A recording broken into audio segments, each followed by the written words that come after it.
Jam keberangkatan telah tiba dan kita menempuh jalan masing-masing, aku mati, dan kamu hidup. Mana yang lebih baik? Hanya Tuhan yang tahu. Orang tidak bernilai hanya suka makan dan minum, orang yang bernilai makan dan minum hanya untuk hidup.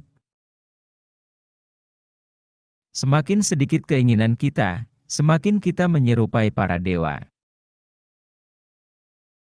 Jika ingin menjadi penunggang kuda yang baik, tunggangi kuda terburuk.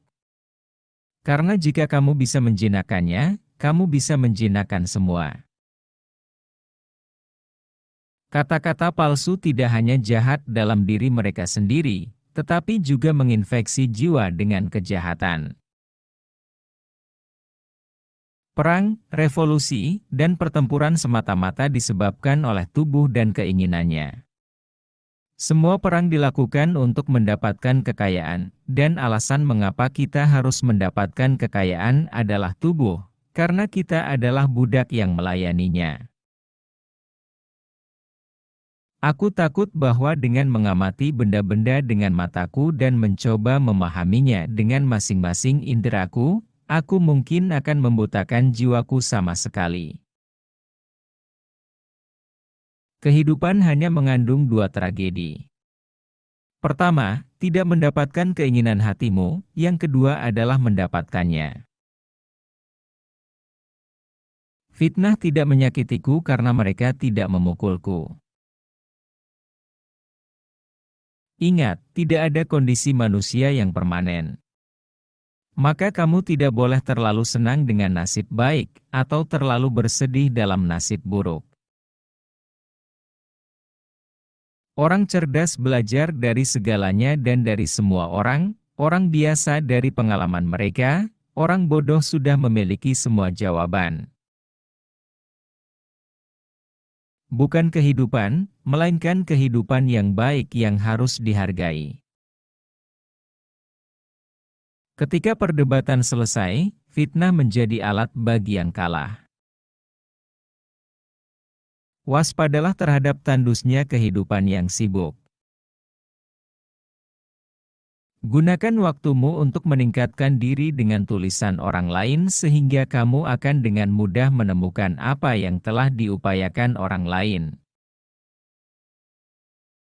Iri adalah borok jiwa. Rahasia kebahagiaan tidak ditemukan dalam mencari lebih banyak, tetapi dalam mengembangkan kemampuan untuk menikmati yang sedikit.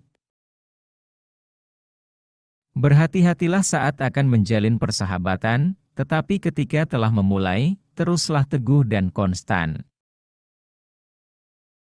Manusia terdiri dari dua jenis orang, orang bijak yang tahu mereka bodoh, dan orang bodoh yang menganggap mereka bijak. Rasa ingin tahu adalah awal dari kebijaksanaan. Ketika kamu menginginkan kebijaksanaan dan wawasan sebesar kamu ingin bernapas, saat itulah kamu akan memilikinya. Seseorang seharusnya tidak membalas dendam, atau menganiaya siapapun, tidak peduli bagaimana seseorang diperlakukan dengan buruk olehnya. Cara termudah dan termulia adalah tidak menghancurkan orang lain, tetapi untuk meningkatkan dirimu sendiri. Aku menyimpulkan bukan kebijaksanaan yang memungkinkan penyair untuk menulis puisi mereka, tetapi semacam naluri atau inspirasi. Seperti yang kamu temukan pada peramal yang menyampaikan semua pesan mereka tanpa mengetahui sedikit pun artinya. Di mana ada rasa hormat ada rasa takut, tetapi tidak ada rasa hormat di mana ada rasa takut, karena rasa takut mungkin memiliki jangkauan lebih luas dari rasa hormat. Aku berdoa, ya Tuhan, agar aku cantik di dalam. Lihat satu tanjung, satu gunung, satu laut, satu sungai dan lihat semuanya. Melalui jubahmu, aku melihat kesombonganmu. Cerita, aku berutang pada Asklepius, apakah kamu ingat untuk membayar hutang? Jangan sebut seorang pria tidak bahagia sampai dia menikah. Tidak ada yang lebih disukai selain keadilan. Untuk menemukan dirimu sendiri, berpikirlah tentang dirimu. Banyak hal yang tidak dapat dilakukan seorang pria. Pemfitnah tidak menyakiti saya, karena mereka tidak memukul saya. Hanya yang sangat bodoh atau yang sangat cerdas yang bisa menolak perubahan. Saya tidak bisa mengajari siapapun apapun. Saya hanya bisa membuat mereka berpikir. Kebijaksanaan sejati datang kepada kita ketika menyadari betapa sedikitnya kita memahami tentang kehidupan, diri sendiri, dan dunia di sekitar kita. Orang-orang menuntut kebebasan berbicara untuk menuju kebebasan berpikir yang mereka hindari. Dari hasrat terdalam, seringkali muncul kebencian paling mematikan. Doa kita seharusnya untuk berkat secara umum, karena Tuhan tahu yang terbaik apa yang baik untuk kita.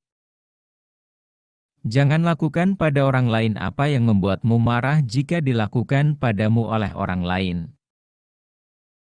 Jika seseorang bangga dengan kekayaannya, dia tidak boleh dipuji sampai diketahui bagaimana dia menggunakannya. Lebih baik mengubah opini daripada bertahan di opini yang salah. Saya takut bahwa dengan mengamati objek dengan mata saya dan mencoba memahaminya dengan masing-masing indera saya mungkin membutakan jiwa saya sama sekali. Dia yang tidak puas dengan apa yang dia miliki, tidak akan puas dengan apa yang dia inginkan. Aku tentu saja lebih bijaksana daripada pria ini. Sangat mungkin tidak ada dari kita yang memiliki pengetahuan untuk dibanggakan, tetapi dia berpikir bahwa dia tahu sesuatu yang tidak dia ketahui, sedangkan aku cukup sadar akan ketidaktahuanku. Bagaimanapun juga tampaknya aku lebih bijaksana daripada dia sejauh ini, karena aku tidak berpikir bahwa aku tahu apa yang tidak ku ketahui. Hanya ada satu kebaikan, pengetahuan, dan satu kejahatan, ketidaktahuan. Bersikap baiklah, karena semua orang yang kamu temui sedang berjuang keras dalam pertempuran mereka sendiri. Jadilah seperti yang kamu inginkan. Alam telah memberi kita 2 telinga, 2 mata, dan hanya 1 lidah. Kita harus mendengar dan melihat lebih banyak daripada bicara. Terima kasih sudah menyaksikan video ini. Semoga Tuhan memberkati kita semua.